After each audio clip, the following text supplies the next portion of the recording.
Frank's Red Hot is the perfect blend of flavor and heat, so you can use an entire bottle to make recipes like buffalo chicken dip or buffalo nachos, or even things that don't start with buffalo. Frank's Red Hot, I put that on everything.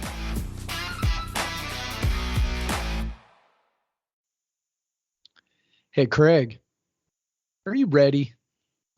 Jeff, I am ready. I am ready for Pullman. We'll be tailgating and drinking everything. Now, I know you don't know that song. I know you absolutely don't know that song. I don't, but I love it already. So that song is a parody of My Morning Jacket, Spring Among the Living. My Morning Jacket is the name of the band.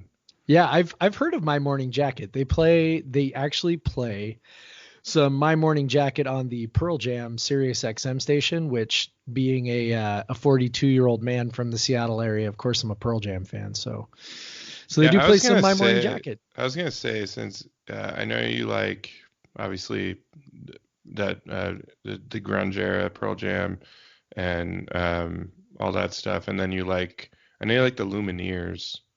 And there's some elements of both in My Morning Jacket. They're kind of like a southern indie rock band, but they're pretty cool. I dig them. I got into them when I lived in Nashville, but yeah, well, if Pearl Jam likes them, they're okay by me for sure. There you go. That's it. That's all I need to know. All right. Welcome everyone to Podcast versus Everyone. With me, as always, is Jeff Nusser. I am Craig Powers. And Jeff, are you sadder this week because you're back to broadcasting from your office? A little. I mean, we're going to talk a fair amount about that trip to Pullman, but it's both awesome and like it's always cool to be back in Pullman. But I was, in town for 48 hours and I was like insanely busy for the entire time. I was so busy at one point. I got done with an interview thing I was doing, and I had just been going so hard and hoofing it all over campus that I actually went up to the Cub and took a nap. So just like old time's sake.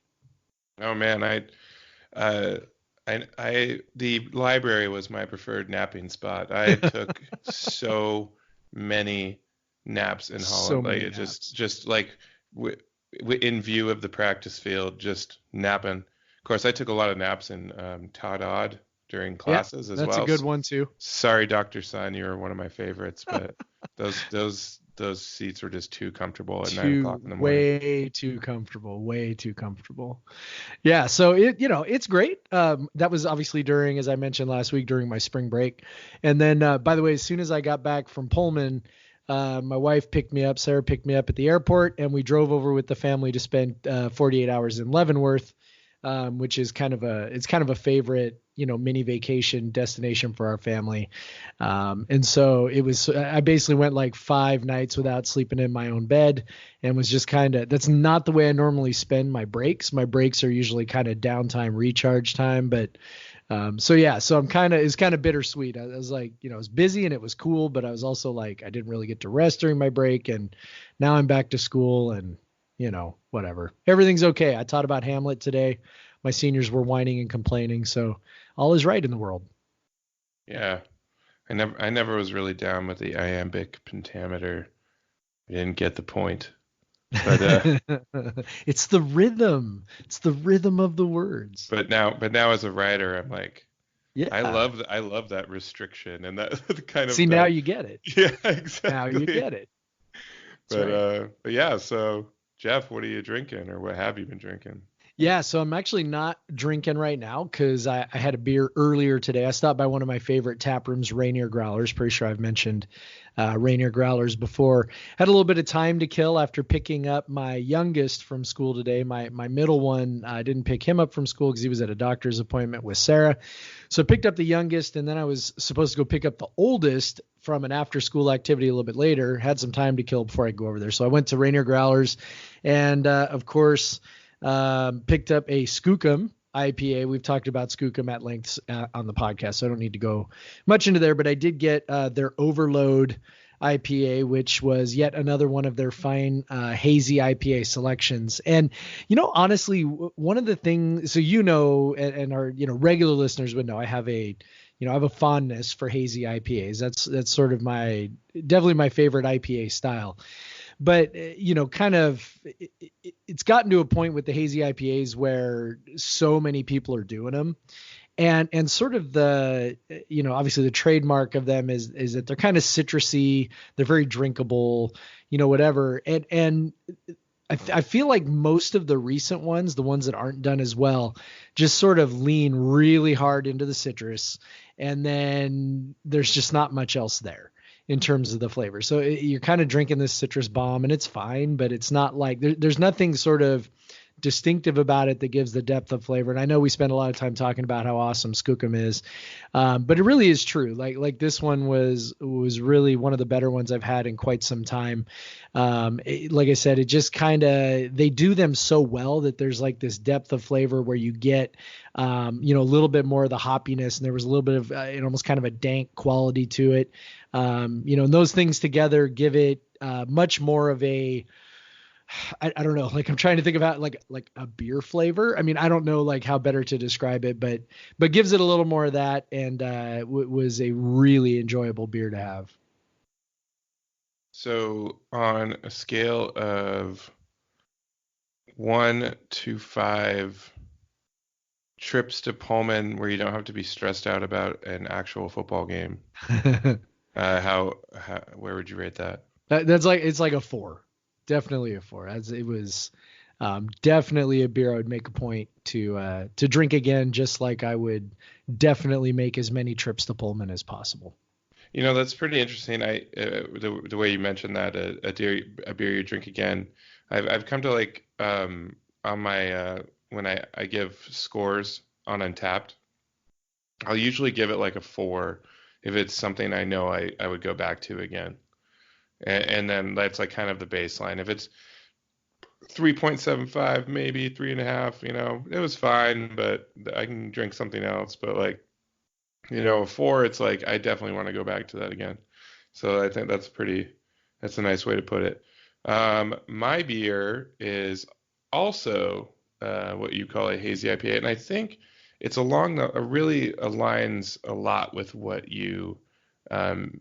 the things that you said. It is by Cloudburst, a brewery in Seattle. If you've been they're Yep. kind of near Pike Place, kind of in Belltown, kind of close to downtown. They're not like fully in Belltown, so they're pretty easy accessible. Small tap room, 21 and over, so you don't get like the crowd in Pike Place to really go over there. But yeah, it's a great brewery. It was started by one of the guys that was at Elysian when they sold to AB InBev, and he was not happy about it. And so he left and started his own brewery. And they one of their hallmarks is that they rarely brew the same IPA twice. They have a couple, right? They do a Pilsner called Happy Little Clouds that they always brew. And they have like some stouts that they'll do over again, but rarely will you see their IPAs twice. And so this one's called Not Fast Enough, and it is made with Mosaic, Galaxy, and Experimental Hop 630. Almost all these hazies are made with like some combination of like Mosaic, Citra, Galaxy, whatever.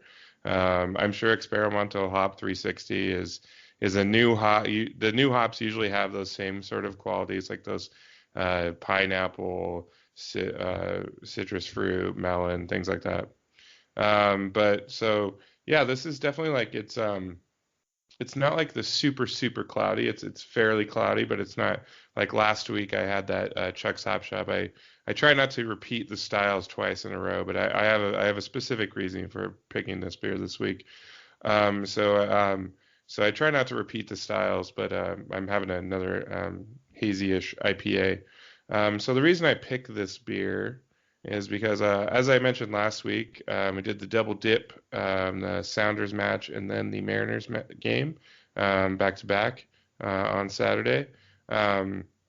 I went to the Sounders match with Michael Preston, our fellow Kook Center podcaster and author. He's got season tickets, and he brought me along because his wife couldn't go. So we had a good time. Then I had a few hours to kill, obviously, for the Mariners game. For my dad was coming over on a bus with his work to go to the game. It was like a work event. They were going together, so he wasn't getting there until about 5. So we went over to Collins Pub, had a few beers. I did have a Skookum IPA, among other things. Attaboy. I introduced Michael to a Belgian Trappist beer called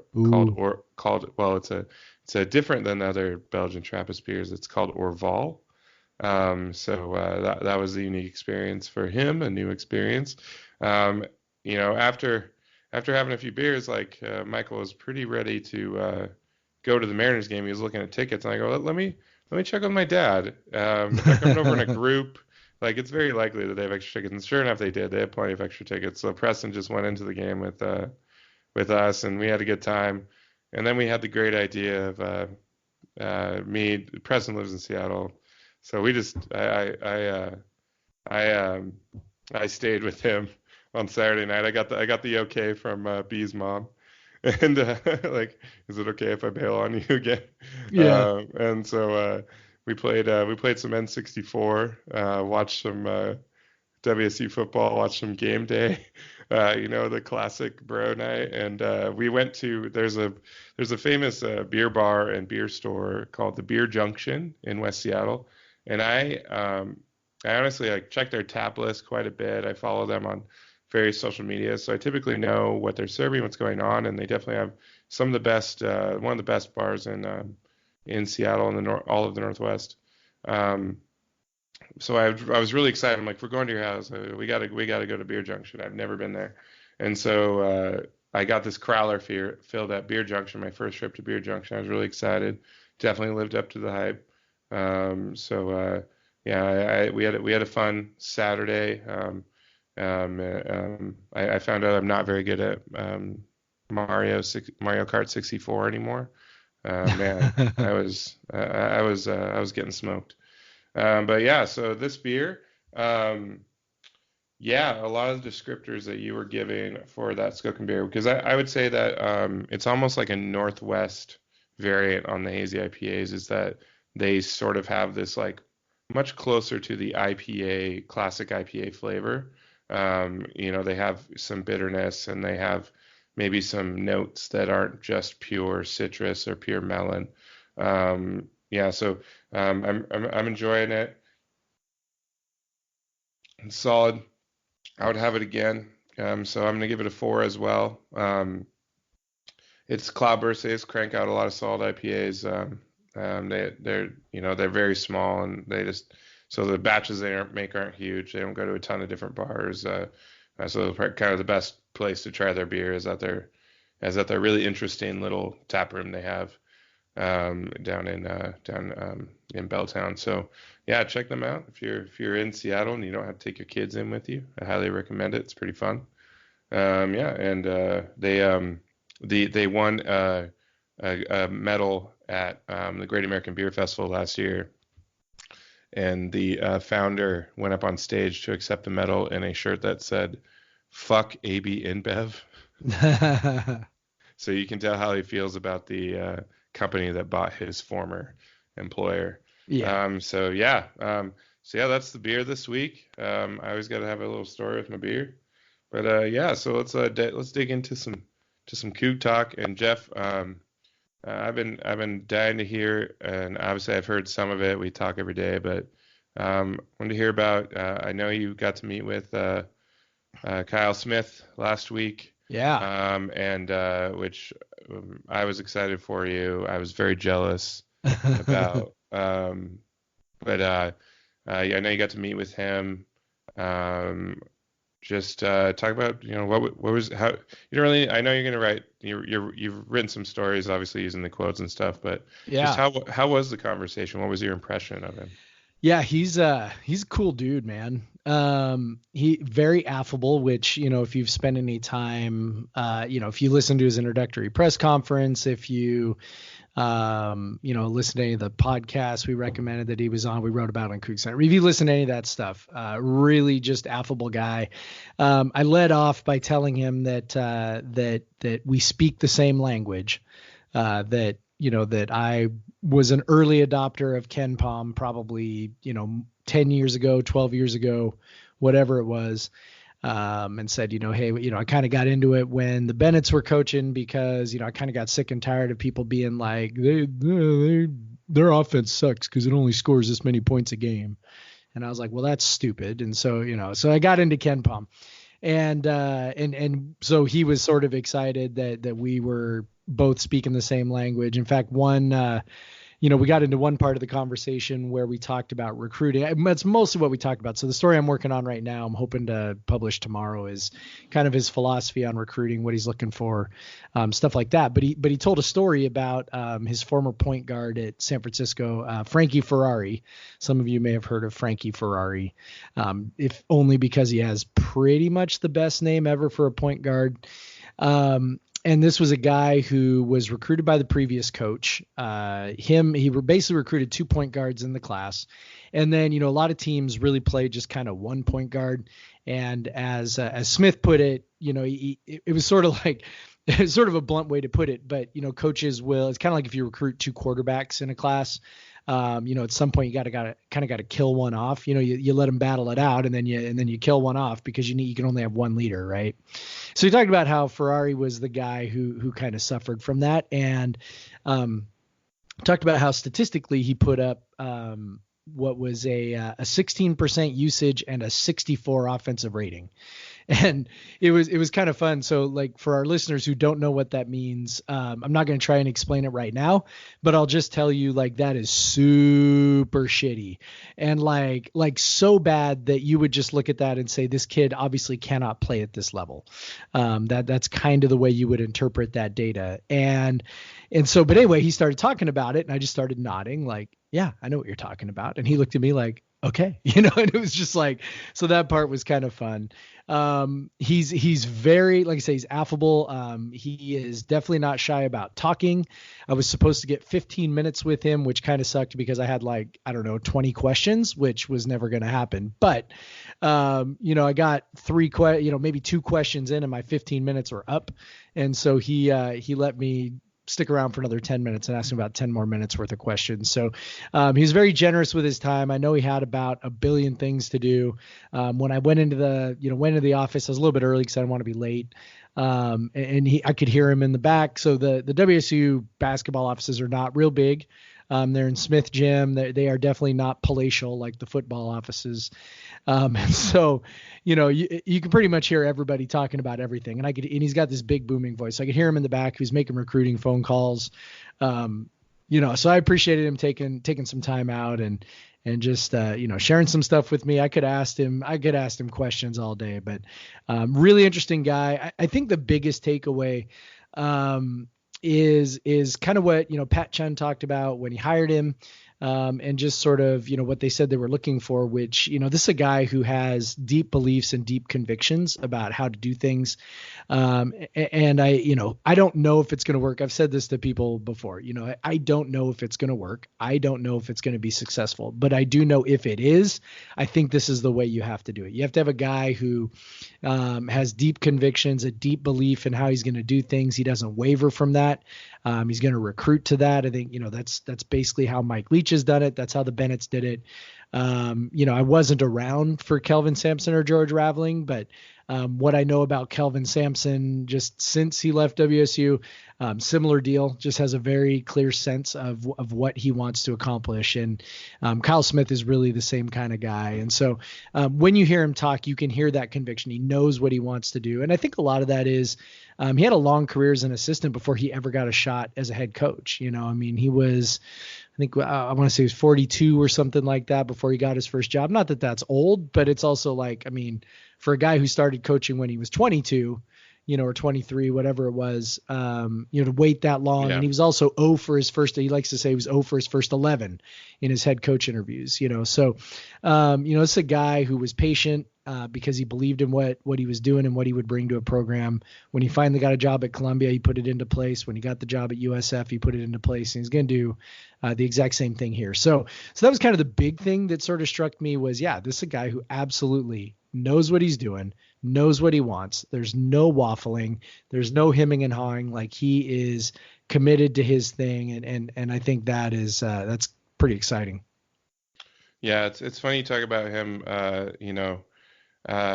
just knowing that you speak his language. When I was a journalist covering business software, before I crossed over into the dark side of marketing, I remember in my early days, it was just not it was not like overall a subject area that I knew a lot about.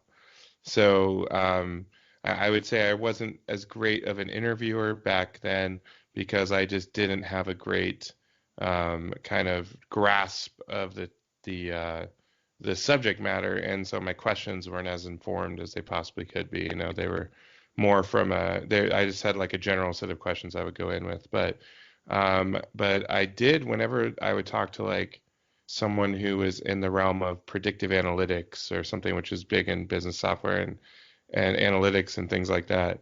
I would just kind of like mention that, hey, I did some grad school in statistics, and this is what I like to write about the most. I've dabbled in R and SAS and all those things, and then you just kind of I would see their eyes light up, because especially if you have like a big event and they're rolling through like 6 interviews in a row, and they're just answering the same questions from journalists, and then they got this one guy who comes in who's just like, oh my God, I can just, I don't have to like filter my language. I can just talk, use my big words and use my kind of insider jargon, and this guy's gonna know what I talk about. And so, yeah, it's always a nice, like, as an interviewer, it's always nice to have that like instant endearing moment, because you're always searching for, at the start of an interview, a way to kind of connect with the interviewee, so that they'll, open up to you more. And I always felt that like those interviews with the guys on analytics, they're always much more open.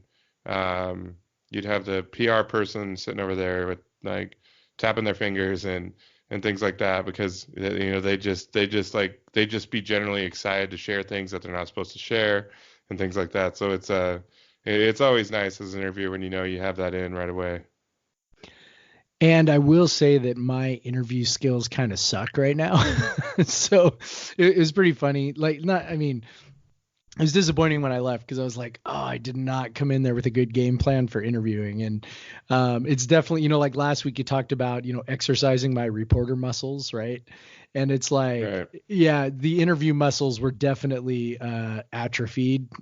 Like they were like walking around with a beer gut. And yeah, it was, I did not go in there with a very good plan. And by the time I left, I was like, and I got lots of useful information. I got a couple stories out of the deal. Like I wrote about the 2 guys that he hires as assistants. I knew those were going to be the 2 guys when we talked last Wednesday, but I was supposed to hold off until there was an official announcement. So I was able to add some quotes to that. And like I said, the thing I'm writing about now focused mostly on recruiting, which is timely because tomorrow, the day that you are listening to this, dear listener, Wednesday is the opening of the late signing period for basketball. So timely there. So I did get some stuff, but like I said, I could have talked to him forever and, just been like, oh, you're so great. I just, whatever. So it was fun. Yeah, that's great, man. As I said, I'm very jealous. Seems like a type of guy that will remember who you are too. Yeah. And hopefully you'll continue to get to have those conversations over the coming years, and that would be awesome. Yeah. By the way, the other thing before I forget it, and I think listeners will kind of dig this as well. The other thing that I think was really clear from talking to him, and I think this was also clear in his introductory press conference, but it sort of was underscored when I was talking with him. Man, he is super excited to be at Washington State. Like one of the things we talked about, I made it a point to ask him about just sort of the quote unquote lack of resources at Washington State. And, because obviously that's a big talking point at another website, which, and look, I'm not saying that's not true. I mean, it is true. They relative to their Pac-12 peers, they do have fewer resources. Okay, fine. But, when you talk to Kyle Smith, look, this is a guy who, and I think people, it's not something that's gotten mentioned a whole lot, but it is a thing that I think people sort of should think about. And look, this is a guy who literally has never worked at a high major program his entire coaching career. Never. He's been at San Diego. He's been at St. Mary's. He's been at Air Force. He's been at Columbia. He's been at San Francisco. That's it. He's never been at a high major. Now, you could look at that and say, oh my gosh, well, that means, he's not prepared or whatever. I totally disagree with that. I think coaching's coaching and, whatever. But if you look at it, turn it around maybe just slightly differently, you go, well, okay, this is a guy who has quite literally never had these kinds of resources. Like, I don't care. It doesn't matter to him that it's less than what he had, than what, Washington has, or less than Oregon has, or whatever. What he's like, man, this is more than I've ever had at St. Mary's, at San Francisco, at Columbia. Like, I've never had this to work with. He goes, we got, and I'll have a quote in one of the stories at some point, but I think he said something to the effect of, man, I look out here and I see gym. He's like, I see lots of places where kids can go if they want to get better and get better. I see, we have a weight room. We've got this, we've got that, and he just kind of talked about, Pullman's a small town. He coached in New York. He coached in San Francisco. When those kids left campus, it's a lot different than leaving campus in Pullman. You're in the city and there's lots of other stuff to do. He's like, no, this place is an asset. And another thing he mentioned was he was sort of honest. He says, people say this is, maybe the toughest, Power 5 job. And he says, maybe it is, but if you're basically said, if you're a coach worth your salt, you want to compete at the highest level. And for him, that's what this is. Like, he's never had this opportunity before. So this is his chance to, see what he can do at the highest level against coaches that are considered to be, some of the best in the, even though it's the Pac-12 right now, but, some of the coaches that are considered to be the best in their profession, and do it with more resources than he's ever had. I mean, when he was at San Francisco, he put together the Ken Pom number 67 program, which is far, far higher than anything we've had in probably 12 years, 11 years, something like that. Just a Clay year is the only year that they touched Clay's NIT year was probably the last year that exceeded that. And I think they might have only been like number 60, so, and then he was obviously at St. Mary's as well. And you see, what St. Mary's has done. So, these are places where he's worked with just a fraction of what he's got at Wazoo. And he was, part of staffs that were able to accomplish, more than Wazoo has been able to accomplish. So for him, this is an exciting opportunity. And he also mentioned how the administration is giving him, every bit of support that they possibly can, which was exciting to hear. I mean, obviously it's not, they're not opening up the wallet to, buy anything and everything he wants. But I do know for a fact that he is maybe getting a little more of what he wants than what Ernie Kemp was getting.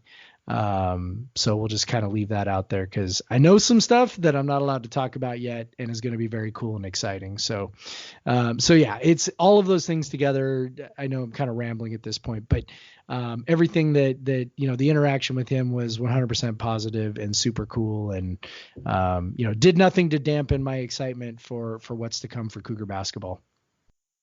Hopefully, one day we'll just rename this the Smith Cast. Yeah. And then we'll lose all of our listeners. But anyway, so that's okay. This is for us anyway. So I know you did some other cool things in Pullman. Can you talk about any of them? Let me think. So I don't know. I mean, I got to talk to Mike Leach in a pretty intimate setting. So that was very cool. Which was, I wasn't really sure what to expect. Got to watch him do some teaching with some players. which was in a different setting than most people see, which was also very, very cool. A lot different than I expected. So a lot less, it's kind of hard to describe, but I don't know. I guess I kind of expected a lot of correction, like, hey, do this better, do that better. Actually very quiet and very positive and very thoughtful when he does those things. Very different than the public facing version of Leach that we all typically see. And I also got to see that in a different context, where, just sort of talked about, Geronimo and whatever. So, got to see that, but the kind of the behind the scenes stuff, got to talk to some players, got to talk to Gardner Minshew, which was pretty cool. He talked about how, Leach teaches for understanding and, allows guys to make mistakes, especially as quarterbacks, and doesn't kill them for mistakes, which was very much in line with what I saw him doing. And, also got to talk to Steve Spurrier Jr., who was a delightful interview. He's a really thoughtful dude. And he's been around and just very, very articulate, sort of measured with his words, but articulate in saying what he wants to say, and really talked about how Leach, his attention to detail, is kind of the one thing that really sets him up. His organization and attention to detail is what really kind of maybe sets him apart a little bit from some other people. So yeah, I mean, all in all, getting to talk to a ton of cool people. I'm going to get to work on a very cool story about that, so people can look out for that. That's going to be probably a couple of weeks before I get around to that. But that was just, that part was very, very cool. But talking to all those people, I'm sure you can now see why I was taking a nap in the Cub. Yeah, absolutely. Yeah, that's pretty cool to hear. When you, I think from the outside, Leach can kind of get you can get the view of Leach that he isn't such an organized guy. Attention to detail. He famously, comes in quite a bit later than most football coaches. He's got interests. That he's got very public interests that are outside of football. Obviously he's, working on a Geronimo book or whatever, political speeches, whatever. But so he doesn't come off as, the type of guy, that is that detail oriented coach that it's kind of stereotypical of a lot of the really good coaches. But obviously the results have spoken for themselves here at WSU. One of the best stretches that WSU has ever had. And so enough about your past trip to Pullman. Yeah. We have you are going back again, and so am I. Yeah. In just a few days here. I'm excited. So exciting. I'm so stoked. So yeah, let's we kind of tipped our hand there, but you and I have went to a few spring games in Spokane. Tailgated outside Albee, probably tailgated a little harder than most of the people that were there. No, we tailgated harder than like everyone. Yeah, I think we have closed down that parking lot on more than one occasion. Yeah, no, like literally closed it down. Like we had to move stuff out so we could get our cars out. Yeah, they didn't tell us to leave. Yeah. So yeah, we had we've had fun at Albee, and we even had our tailgate sponsored by Iron Horse Brewery a couple times. Yep. I'll give them a shout out because they didn't really get enough of a shout out in that regard back in the day. But they had a Coug that I don't think he still works there, but they had a Coug in their marketing who was very nice to us. And on our way, we would just stop in Ellensburg and load our cars up with way more beer than you can possibly imagine. And I remember just handing it to people, and they would be like, "Are you sure?" You're like, here's a 6-pack of Irish Death. No, just take it, because I don't want to take it home with me. So we had some really fun tailgates. They sent us with so much Irish Death, which is a lovely beer, and also maybe not what you want to drink like 2 or 3 or 4 or 5 cans of at a tailgate. 7.5%, just putting it down. And it's kind of a thicker, dark and thick, So anyway, but it was awesome. So Dane Williams is the guy who was our contact at Iron Horse. So yeah, forever indebted to Dane. for the supplies those couple of years for sure. Yeah, and we stayed in a lovely Airbnb in the near Perry Street Brewing. Yep. One time, and that was a lot of fun. So yeah, we had our fun times in Spokane. However, so that being said, how you feeling about the game being moved back to Pullman? Well, I'm ridiculously fired up. I mean, as I already said, like any excuse to get back to Pullman is a good excuse, right? And Spokane was nice. I didn't hate Spokane at all. Actually really enjoyed going to Spokane. Part of it was just that, Spokane's a decent sized city. There's lots of places to stay, lots of places to go. So, made for a nice, pretty easy, pretty inexpensive trip for the most part. But Pullman's Pullman, man. Like there's always, I'd never get tired of going back. And, I think that with, the way that they're kind of it seems like doing the day, with a lot of different activities and things like that, and opening up RV lots and, which is where I think we'll be spending kind of most of our day. It's just, I think it's going to be done right. I think it's going to be fun. I don't know how it's going to feel actually at the game because it's obviously in a much bigger stadium than what it has been in. So it'll kind of be interesting to see that portion, but if they can get lots of students out, which I don't know, they're trying to, if they can do that, that would make a pretty huge difference. And the game's only 2 hours. They don't have to leave at halftime. So, I don't know. Maybe they can. Well, and they'll have Cookville, so they can they can go back and forth, have a beer, come back. Yep. Yeah. So I think from what I gathered, they're gonna have Cookville just running throughout the game, much like they had that beer garden at the end of the field at Albee. Yeah. So the downside is at Albee you could have your beer and still watch the game. Yeah. So I don't know kind of how that's gonna go, but we'll see. So I'm curious for you, so I love going to the spring game. I don't know. I've probably done it the last 5 years, maybe. So it's become kind of an annual thing for me to go, but I'm curious, for you, what's your favorite part of going to the spring game? Oh man,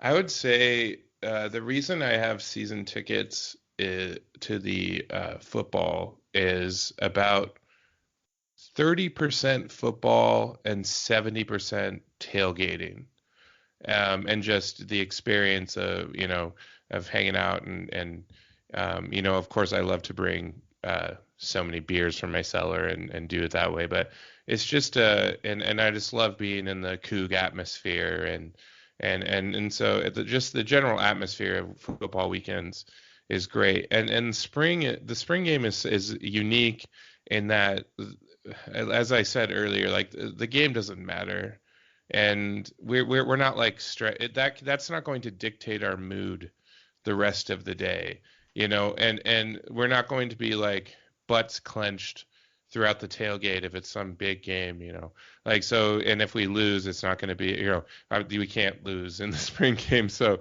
if it's like an early game like this, you don't have to worry about the rest of the day being kind of mildly sorrowful, so yeah, I just I love the atmosphere of spring game. I'm really excited that the hotels are way cheaper, and I'm really excited to we're having two of our best friends that we have remained friends with since Pullman, probably our two best friends from college. They're married, and they have a couple daughters, and then we're bringing our daughter, and we're really excited to just take them all around Pullman and they go back to games and we go back to games, but it's never lined up. So we've had all the kids there. And so I'm really excited to take them around Pullman, take pictures, all that stuff, and introduce them to the atmosphere. I've been trying to teach Beatrix the fight song. She's 17 months old, so the expectations are low, but she's got the fa, she's got fa fa fa down, and then she always says "Go Cougs" when she sees a Cougar logo, but it's like da do, but I know what she's saying, but yeah, so I'm excited just to see her reaction, because it's so different from the last game she went to was Eastern. in September, and she was 9 months then, and so she's quite a bit older now. I've been starting the doctrination and all that indoctrination, and so I'm excited. I assume they're going to like play the back home video, and she watches that every single day. And so I want to see what she thinks, and she gets so excited about it. And she gets excited about the fight song now, and she's excited about Butch, and all that stuff. And so I'm just I have my like dad excitement now about seeing her get excited about some of these things.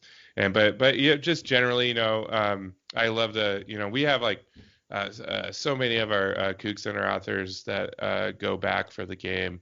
PJ, when he lived in Florida, made it back. He would fly back because his family's based in Spokane, so he would fly back and go to the spring game. I'd love if he surprised us again, like he did at the game day. But yeah, so it's a fun atmosphere. It's this nice break. It's like this nice break in this long slog of like no football, no game days in Pullman. It's like this simulated game day where you can just kind of let loose and have a good time. By the way, my wonderful sister who is pregnant is going to be the babysitter for us and our friends on Saturday night, so we can relive our glory days of WSU and hopefully end the night with a munchie dog. That's that's my main goal in life is to get properly inebriated to where I can get my regular order at Munchies of cream cheese, nacho cheese, grilled onions, jalapenos, and barbecue sauce, and not be disgusted by that. Attaboy. So I think if I had that sober, I'd be like, this is a bit much. Yeah. But when you have it drunk, it's beautiful. Absolutely. So yeah, there's just so much to love about this weekend. We're good, man. We're going over to Yakima. We have family over there on Thursday night to drop off the pets. And then we're gonna go over on Friday. Hopefully get there in time to go to Ferdinand's, which would just be amazing. I saw they have this like this new Ferdinand grabber with like lemon ice cream with snickerdoodle cookies, which is like lemon is Amanda's favorite ice cream. So I'm really hoping we can make it there and get some Cougar Gold on the cheap. Can't get it any cheaper anywhere than Ferdinand's, not even anywhere in Pullman, where it's usually even marked up $10 just to go, a mile away. But yeah, so yeah, we're hoping to get in early, get to Ferdinand's, check in the hotel. I'm very tempted to go to T-Pain, but I think I don't know how much Beatrix would like that. Yeah, they make like the ear covers. She has those. Yeah, she's been to lots of Mariners and she'll be fine. Sounders. So you're a way more responsible parent than I am. I took my kids to like Seahawks games without those things. So the probably someday they're gonna come back and be like, Dad, I can't hear anything because you took me to a Seahawks game when I was a year old. Yeah. Sorry. So I don't know. I just rambled on for a solid 5 minutes. So I'm pretty sure that you can tell that I am excited for this.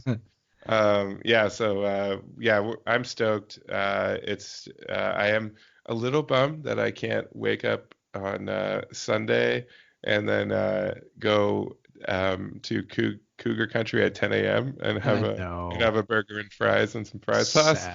But we'll find our way around. But yeah, it's gonna be a great time, and I'm super stoked. It's the only time in the year when a whole bunch of the Coug Center guys get together. Because like every other time it's really hard. It just depends. So like, for example, during the summer, like last summer I did a barbecue at my house. Well, I mean, some guys are in, Spokane, some guys are in, again, at the time, PJ's in Florida. At least I think he was still in Florida, maybe just getting ready to go to Germany, whatever. So it's kind of like, it's tough to get everybody together. And then on football days, there's just a million things going on. And Pullman's really busy, and it's not like you can't just park wherever you want. And so tailgating, you got to coordinate with people, whatever. It's just, it's obviously a big hassle. And then, with, where this podcast came from is, you and I write for a website, when there's an actual game, somebody has to write about the game. And so there's all this like stuff that has to go on. With the spring game, it's like literally we just get together and hang out, and there's no game to stress out about. There's no coverage I need to worry about for the website. Like all of that stuff just sort of goes away for the spring game, and you really just kind of get to hang out and smile and laugh and just kind of watch the football, because it doesn't matter, so you just watch it. I mean, we tell jokes and, laugh at players doing stupid things or whatever. It's a really good time. So I don't know if somebody's, if you're listening to this and you've kind of maybe never thought about going, it's actually pretty darn fun. I was actually surprised. First time I went, Sarah and I just kind of went on a lark. We were like, it was, Saturday morning actually. And I was like, hey, the spring game's today. And we were like, we should go. And so we took the kids, threw them in the car, and got to Spokane by like 12:45 right before the game started. And we've been going back ever since, because it's actually cooler than I imagined. So yeah, if you're kind of on the fence, I think you will probably have a pretty good time if you go. And it's nice, there just aren't as many people as a game day, and game days are great, but it's just kind of the low stress element of, not having to fight traffic, not having to fight, parking.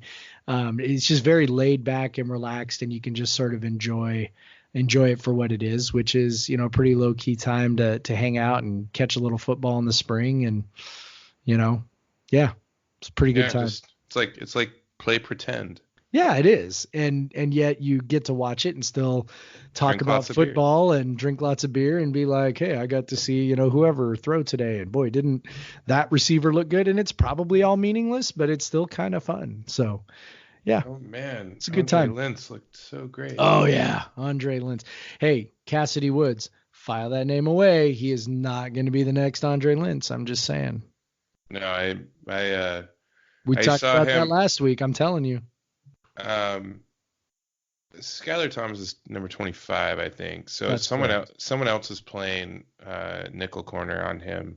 And I was watching a highlight video, and he just absolutely, I think it was number 24 who I couldn't find, but so I'm not sure who that was, but he just absolutely smoked a dude in the slot and caught an easy touchdown. Like, that's pretty exciting. Because he's got physical tools beyond just being tall. So you wouldn't put a guy in the slot who doesn't have some quickness and some shakeability. So I'm excited. It was a couple years ago. It was just we were all excited to see Booby, and he played all-time running back. Right. That was a ton of fun. Like, just to watch. I think he hurdled someone in the spring game, and so it was a sign. I think we had heard about him all year at Thursday Night Football, and then we got to see him in person. Like, oh crap, this guy is good, and well, he's gone now, sadly. Yeah, but that was the first time we all went, whoa, this dude can play. I remember also feeling that way about Frankie Louvu. Before he had his big senior year, he kind of was, you could see already at the spring game that he was making that next leap. And then, we've talked about this before with the quarterbacks, sometimes you can tell when a quarterback is just clearly not ready, which is obviously the opposite of what we're talking about. But, so you can see these little things. I don't know how much else there is, but, you can see these little things and, watch those guys go. The nice thing about the regional Pac-12 networks and everything is that if you can't go, you can actually watch it on TV. I set my DVR. The national Pac-12 network is only showing an hour of it, and from what I remember last year, they just show the first hour and then it's done. They just cut it off and go to, because Oregon and Oregon State have their spring football games on Saturday as well. So Oregon gets an hour and a half on the big network, and we only get an hour. So file that away. They'll probably. Do you think they'll? I don't know. We'll have to look into this. Maybe they put both hours on the Washington network. Yeah, they put 2 hours on the Washington network. Yep. Usually, usually it's not totally over by the time they cut off, but it's, you can see a nice chunk of it if you have Pac-12 network, which, at least 3% of you do. Yeah, at least 3%. So we talked about the Cougs, man. Talked about spring ball, which we've not done very much this spring. I had mentioned earlier to keep 10 a.m. open on, and someone mentioned to me that I had said that. So the plans that we had for that have not come to fruition. Some logistical issues. So just do whatever you want at 10 a.m. Don't. Just go whatever, do whatever you want. Yeah, just do whatever you want. Maybe walk around the RVs, snag a beer from somebody. Yeah, one of the things when you said there's not a lot of people there, you could probably find us pretty easy because there's not that many people. Just look for the tall guys. Coug Center is populated by tall people, except for me and Kevin. So everybody else is tall though. Yep. Yeah, just look for you feel like you're in the Netherlands or Scandinavia, and that's where we are. So I don't know where are we at now. I don't know. You want to talk some politics? You want to talk some pop culture? So I want to talk pop culture. Jeff, I don't know this for sure, but you don't watch Game of Thrones, do you? I am not a Game of Thrones watcher, and it's not any kind of. It's not any kind of objection or point of weird pride, which it seems to be for some people, right? I am not a Game of Thrones watcher, so take that, world. I know, because I hadn't even heard it from you. Yeah, I'm just like, I just never. Well, first of all, I don't get. It's on HBO, right? So I don't get HBO. Just so you know, I don't subscribe to HBO Go or anything. 95% of the people that watch Game of Thrones also do not subscribe to any form of HBO. So. But you know what? Those people don't have integrity like I do. And no, I'm just kidding. No. So yeah, I just, I don't have HBO, so I never got into it.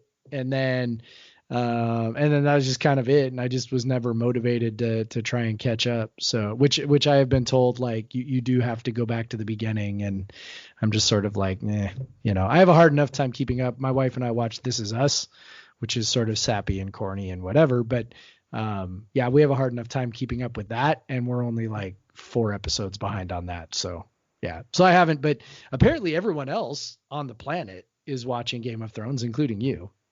Of course. Yeah. I've watched it from the start.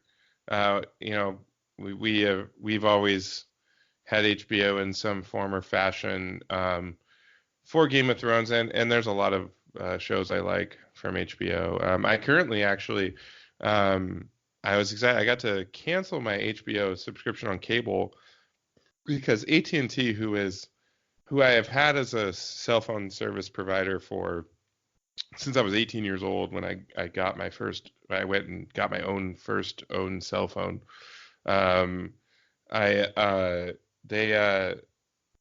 They have done nothing but disappoint me for so many years. But actually they, about a little over a year ago, they just, I got this message and they're like, oh, you have unlimited data now. And also, you get an HBO Go subscription with your account. And I was like, what? Like,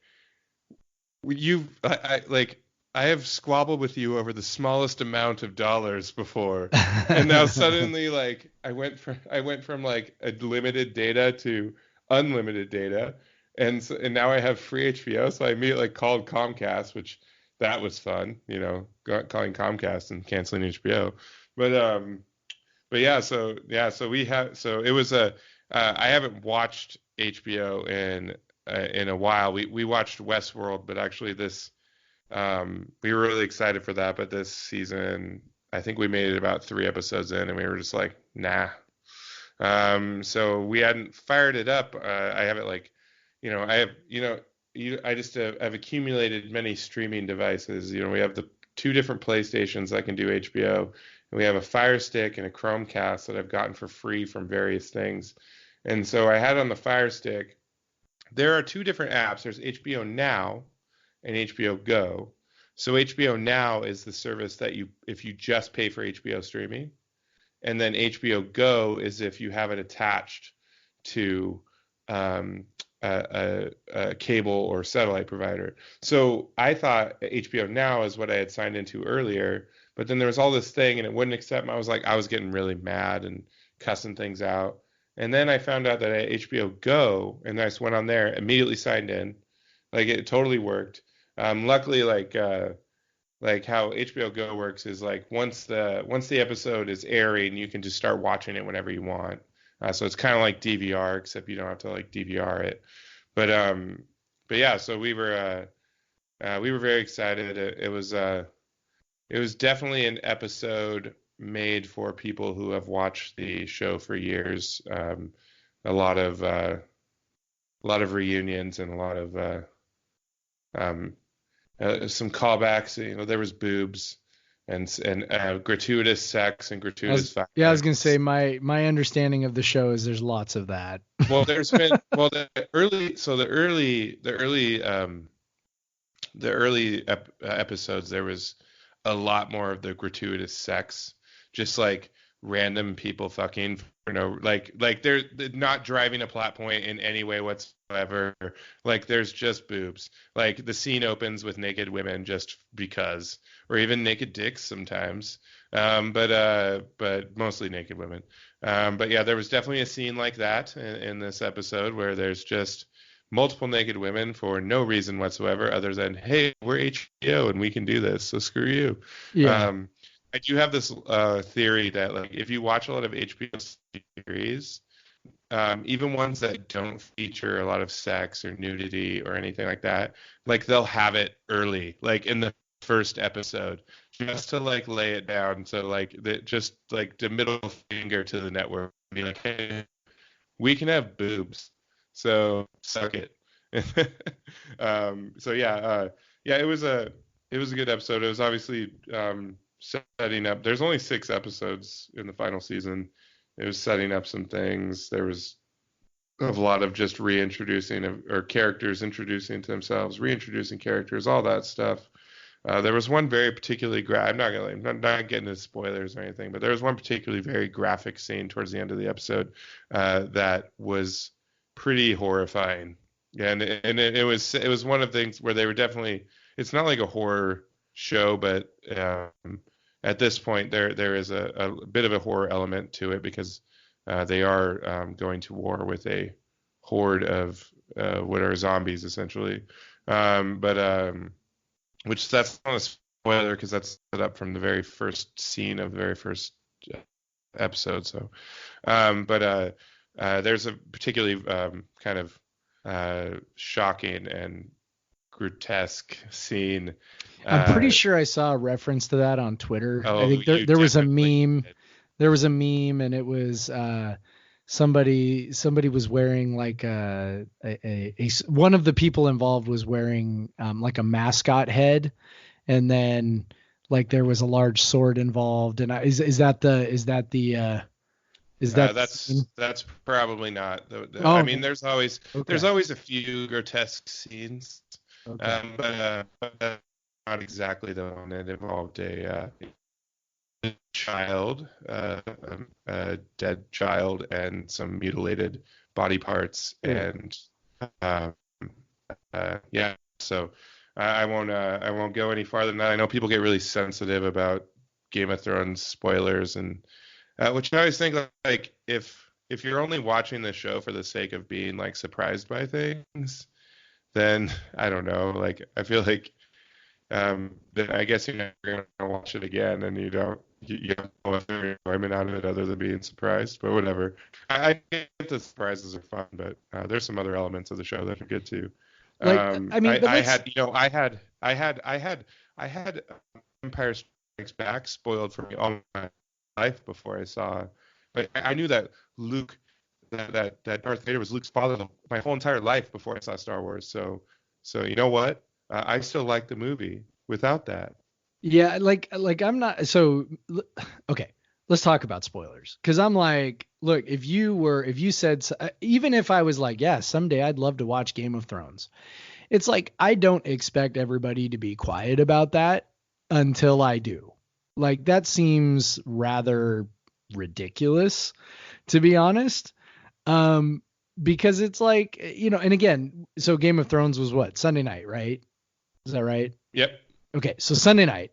So here we are 2 days later. Look, if you haven't watched it yet, and I guess maybe this is like the sports fan in me, right? Because those of us that are sports fans are like, I mean, there's only so long you can avoid a score, right? If you're trying to DVR a game and you want to still be surprised and watch it as if it's, happening in front of you, you have to be very diligent to avoid the score. I mean, I had to do that with the Sounders this weekend, because I did not get to watch the game live. Got to watch it when I came home from Leavenworth, and I'm like, okay, I'm trying to avoid the score, and I did not succeed.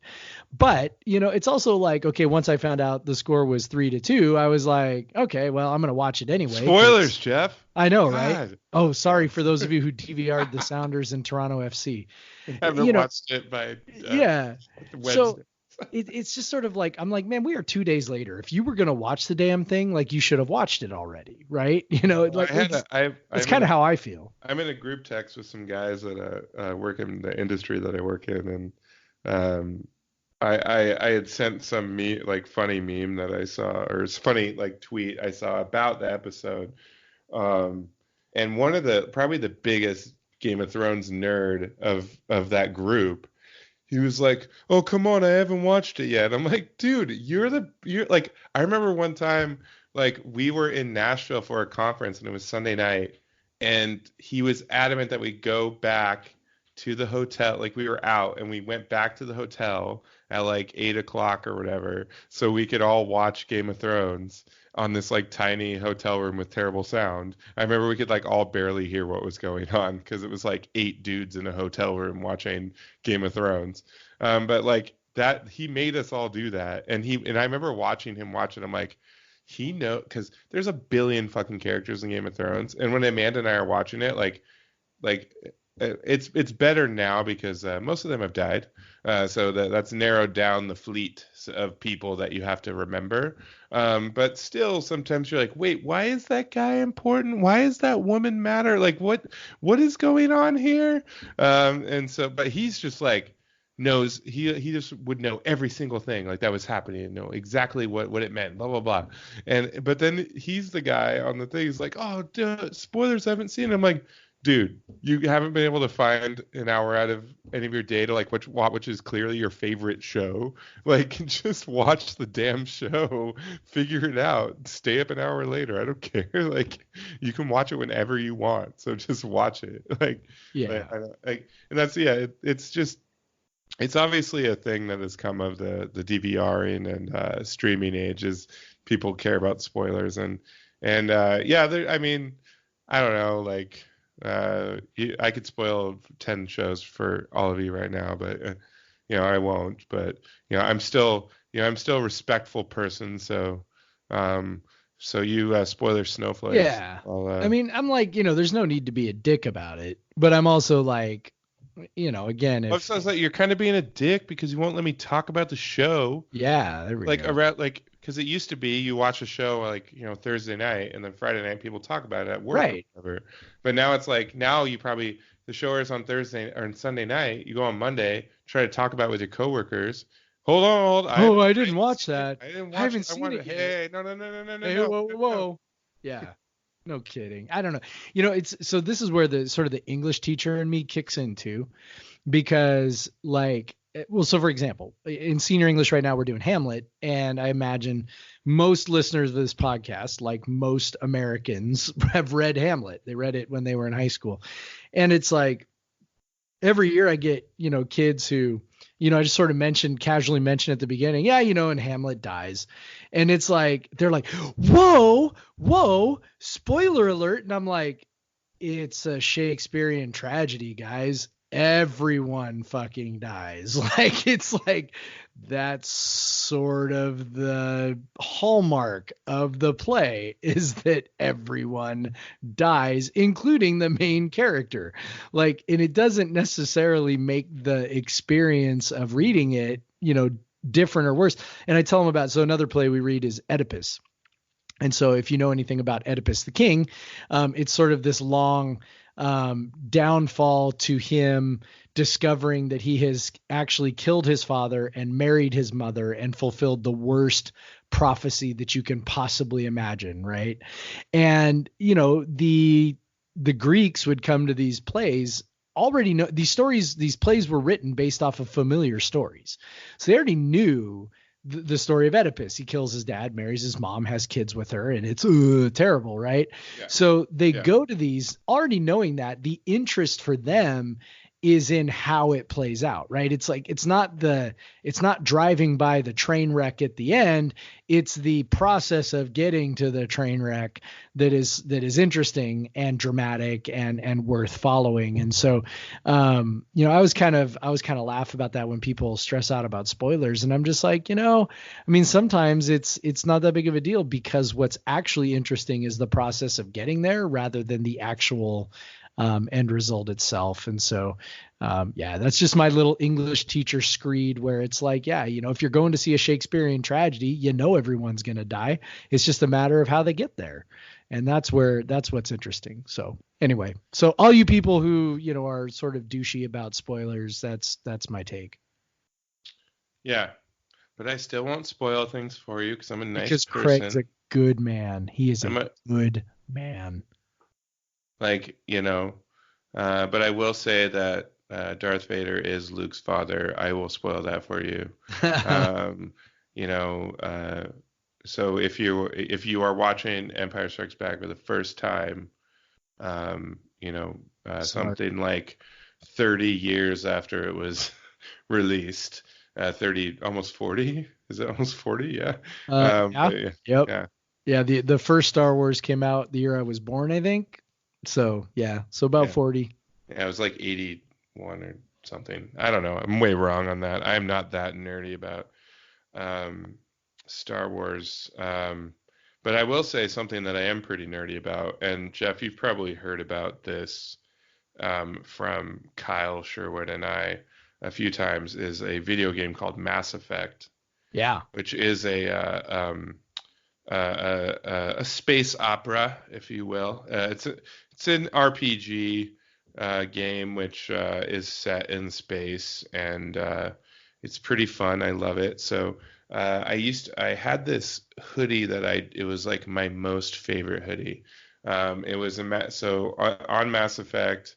The kind of Marine group that the main character is in is called N7.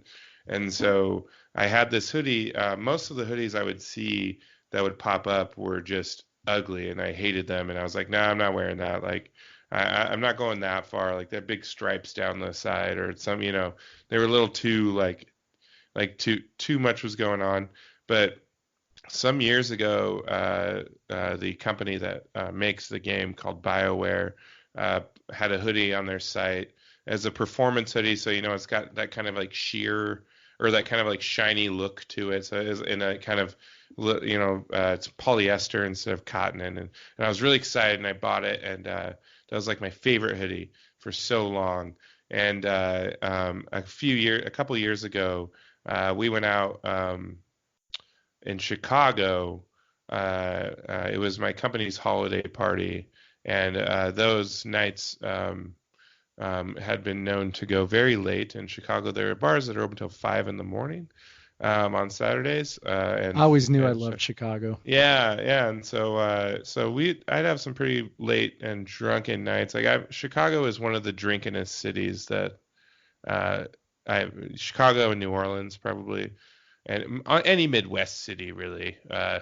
Anything Wisconsin, Michigan, and where it's cold, people like to drink, because most people in Chicago are from just all around the Midwest. Like you see all these bars for different Big Ten schools.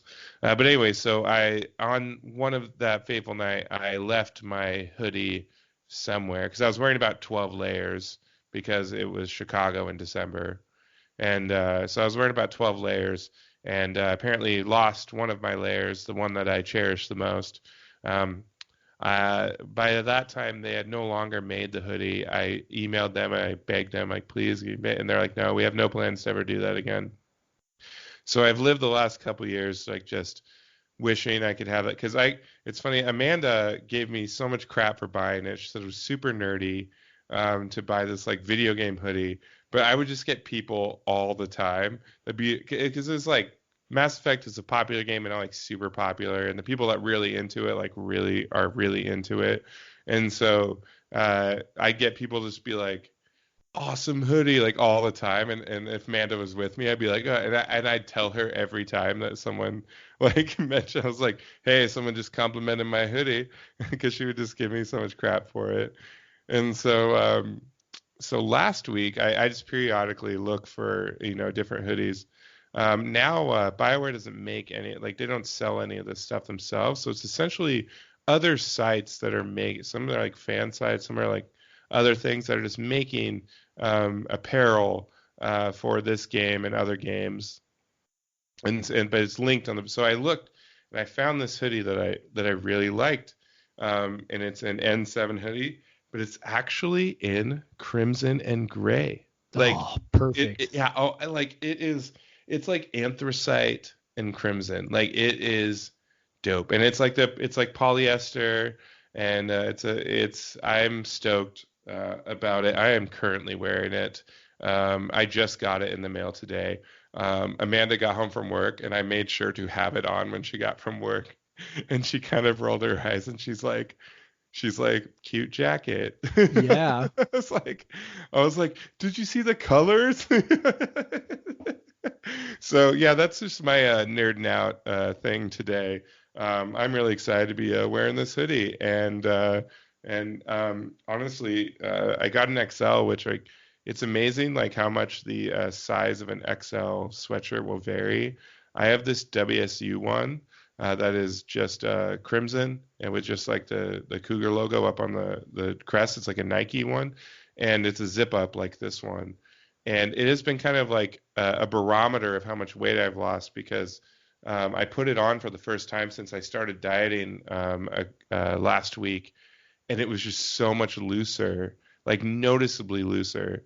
And Amanda was like, "Oh my gosh, that looks so different on you," because I'd lost some weight. But this one is funny. It's like this one is actually slim now. So now this is my new barometer for the next set of weight I lose, is when this one becomes loose. Attaboy. Yeah, so and also it would have been really disappointing because this would not have fit me the 27 pounds ago. So it would have been really disappointing if I bought it and then I went to put it on and it just wouldn't zip up. Yeah. So I'm pretty stoked on that. Yeah. So we have about 10 minutes, Jeff. You got something about your kids? I've been talking for a while, but I have a kid story as well, but I'll let you go. Yeah. Well, this is sort of a secondhand story, but apparently one of my youngest was hitting my middle child in the penis the other day in the back seat. And so that was pretty funny. So Sarah was telling me about it, said that Atticus, my youngest, was tormenting his middle brother by doing this. And he likes to torment his middle brother, and he'll do things, and you can always know when he's doing something he shouldn't be doing, because he'll do it and then he'll kind of go like he has this laugh that is like, clearly I'm doing something I shouldn't be doing, and it's very, very funny. And so he kept apparently whacking him in the balls, and Tristan finally goes, Atticus, stop hitting me in the penis. And so Sarah's just sitting there going like, oh my God. Sarah is often mortified by being the mother to multiple boys, because boys just do stupid boy things. And she's just like, oh my God. And so Tristan shouts that from the back seat. And then Atticus goes, well, you're just lucky I didn't pinch you there.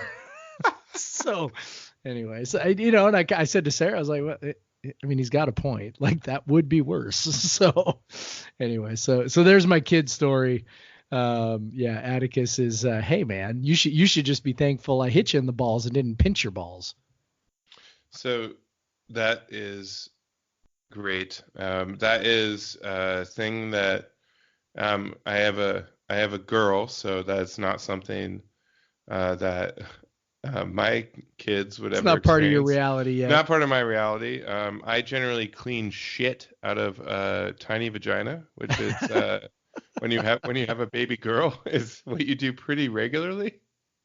Kind of gives you a whole new view of female the anatomy. vagina, the female anatomy once you clean shit out of it. Yeah, but you're a good dad. You're a good dad. But I am a good dad. I clean that shit. But yeah, so Bee's growing, and she's right on the cusp of needing a new car seat, which is a bummer. We have the current car seat, a stroller combo we have is amazing because these car seats just fits right into the stroller, which is apparently an only thing they make for the infant car seats, which sucks because we've traveled a lot with her, and it's just so handy. But so we looked, and it's stressful. We've been looking for months. Finally decided on one. We found the one we wanted, and we look up at the prices. They're pretty much all the same everywhere, but we had, and I'll call it the company just as a big fuck you, and they're a giant company, so I don't care. But we had a coupon at Bye Bye Baby, which is a hilarious name because it's Bye Bye Baby, but BUY. Oh, Baby. how clever! How clever! It's like the same as Bed Bath and Beyond and World Market Right. or something like. It's like the same company. But so we on Sunday, so we wanted to have this. We were like, because so we're on this weekend. We're driving to Pullman, and we're taking my sister, and we're taking 2 dogs and a cat, and we drive a little Mazda 3. With Bee's infant car seat, it pretty much lays back, like the infant car seats lay back really far. They don't adjust up. They're just like made for the kid to lay back in, essentially, because they're infants. They don't expect them to sit up. But we pretty much, like, I cannot sit in the passenger seat. Amanda's knees are pretty much right up against the glove box, and she's about 5'6", so she's not super tall. My sister is about 5'10", so she cannot sit in the front seat in this. And Amanda, a few weeks ago when we went to Portland, that 3-hour drive, she was struggling by the end, which as someone who has gold status on Alaska Airlines for about 4 years running, I understand her pain. But we finally decided, like, because it just, most of them seem almost exactly the same. So you just have to find like little reasons to eliminate one. And so we finally we picked a car seat, and we used the coupon. We had a decision to make. It was, I had just driven back from Preston, so I was a little hungover, and I'd already driven from Seattle to Tacoma that day, and I was like, I don't really feel like driving anywhere. But they had one. There's a Bye Bye Baby in Tukwila, of course. That's where all the box stores are, and they had one there, and we were like, I was like, I could drive there, but I don't really want to. So we just decided to like pay the extra money to have them. We were like, given the extra money we'd have to pay for like express shipping versus how much we would hate having to drive to Tukwila, and so we just did that calculus and decided to just do express shipping. So a box arrives today from Bye Bye Baby. I bring it in. Amanda's not home yet. I bring it in. It's very heavy, like too heavy. I'm like, and it seems like the wrong shape. And I'm just like, whatever. I was working, so I just like put it aside and went on my day. And as soon as Amanda gets home, she goes over, opens the box. It's like this like big wooden hamper. It is not a car seat. That's not going to help you very much. Even though on the like packing slip it said the car seat, like, so they just screwed it up. So Amanda got on the phone with them. It's a long thing.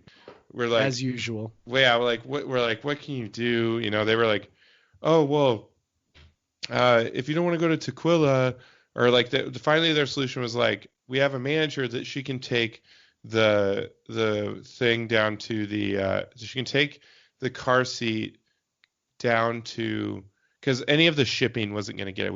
We're leaving on Thursday. Like, we don't want to like rely on the mail getting there, or, you know, like the UPS getting there before we leave, because you never know when they're going to get there. It's like, you know, so we're like, you can get there on Thursday, but we'll probably leave before it gets there, and it's a car seat, so you kind of need it when you're leaving. And so they're like, oh, she can take Puyallup. So it's actually in South Hill, and we're like, that's about a 5-minute drive shorter from us than Tequila. Like, so that's not really useful, but thank you. Because, you know, like driving back and forth, because they were like, oh, you know, they're looking on their thing. They're like, oh, it's only, you know, 20 miles away from you. We're like, yeah, during certain times of the day that can take an hour or more. And so we're like, it's not a drive we like to make. And also, I don't really like going to Tequila, all that like mess of box stores. It's like not a fun like place to go to. I hate the mall. I hate all that stuff. Like, I just don't like going there. So there's a reason we paid extra money to have it shipped to our house. Finally we just had to acquiesce, and I get to drive up to Tequila tomorrow night, and that's probably spending my evening. Just a really fun night of going to Bye Bye Baby, and then going immediately home. You know, because I just won't want to go to anything else up there. There's a Total Wine and a Bevmo up there that sometimes I'll stop by to see if they have any like hidden gems in the beer section. By the way, and every once in a while they do. But the Bevmo almost never does. The Total Wine does sometimes. Total Wine sometimes does, yeah. But the Bevmo, not so much. But just stay away from the IPAs that are on the shelf at Total Wine. Oh yeah. That's a pro tip for all of you novice craft beer drinkers. Those things can sit on the shelf for long time. Years. I'm not even joking. Years. Yeah. Like, I've seen brands that have not been around for a year and they've been on the shelf there. You do not want to drink an IPA that's been sitting on the shelf for a year or two or three. under UV lights and all that. So yeah, don't or fluorescent lights. I'm sorry. Yeah. But anyway, so that's my fun tomorrow, because they apparently couldn't figure out that a 55-pound hamper. Like, seriously, what the hell is this hamper? It's 55 pounds.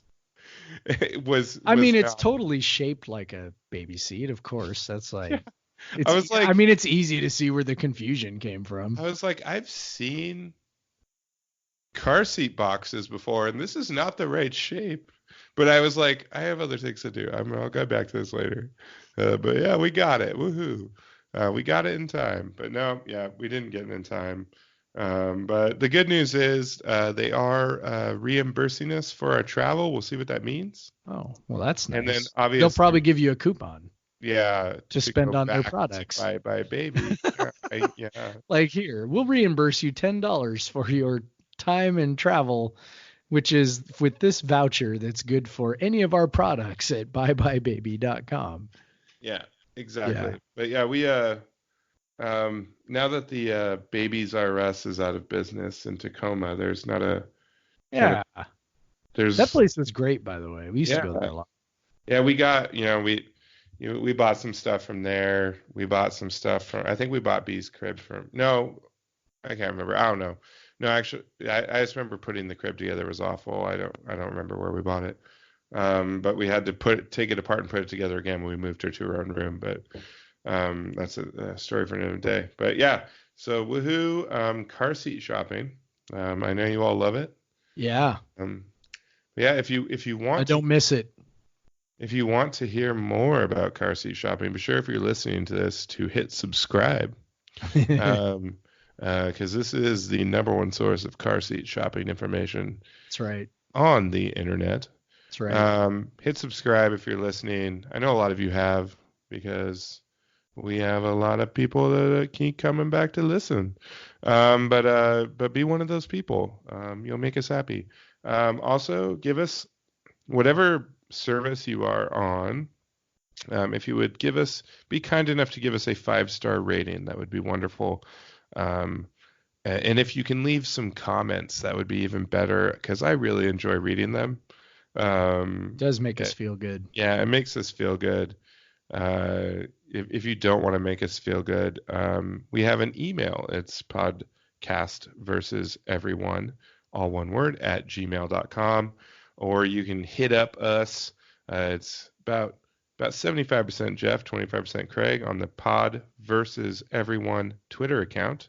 That's @POD Versus Everyone on Twitter. As you said last week, Jeff, that's pretty much the only place you tweet now, because the artist formerly known as Neskug no longer exists. That's right. That's how, by the way, Jeff, I say it like that because that's how everyone pronounces it. No one says. I know. In about, I don't know, 9th grade or so, I finally stopped correcting people. Whenever I do, people call me up for podcast interviews or radio interviews or whatever. They're like, Jeff Nusser from CougCenter.com. And I'm like, yeah, whatever. That's fine. It's not even worth it. Not actually, it's Nusser, like how douchey would that sound? So I don't even bother. Yeah, you just start the like 30 seconds that you're on their show. Right. Like with the, actually, I just wanted to correct you on how my name is pronounced. Although I will say this, so I used to do, just quick side story. I used to do, announcing for our boys basketball team in the gym. So I'm the guy who's like, and starting at power forward, like that stuff. Right. And one of the things I always did before the game, one of the very first things I would do is sit down with the assistant coach from the other team and be like, how do you pronounce all these names? Because I'm like, that just seems like the right thing to do. Like, you should probably pronounce people's names correctly instead of fumbling over them, over the loudspeaker. And so I'm always amazed when these, supposedly professional radio people, podcasters, I'm like, whatever, dude, you're, look, obviously, like we are living proof that, podcast, you don't have to be a professional to be a podcaster. Right. But if someone's on the radio, I'm always amazed by, these like radio producers and radio hosts who don't actually ask, how to pronounce my name. They just assume they know. And I'm like, I don't know. Seems like you should ask, but whatever, Joe and Jim sports radio in the afternoon, whatever. Like, I don't know. Maybe Did I tell you how I was on a San Diego sports talk show while I was in Texas for the Alamo Bowl, and they asked me like a couple questions, and both of them were stupid, like super dumb, and I don't even remember what they were anymore. And I was like drinking at a brewery, and the actual one of the guys that work at the brewery, who I had told that, at like 1:30 I have to go do this radio show, and I had totally forgot. And like he's like, don't you have a radio show to go do? Weren't you going to go out to your car when that happened? I was like, oh shit, you're right. Oops. but I was right on time, and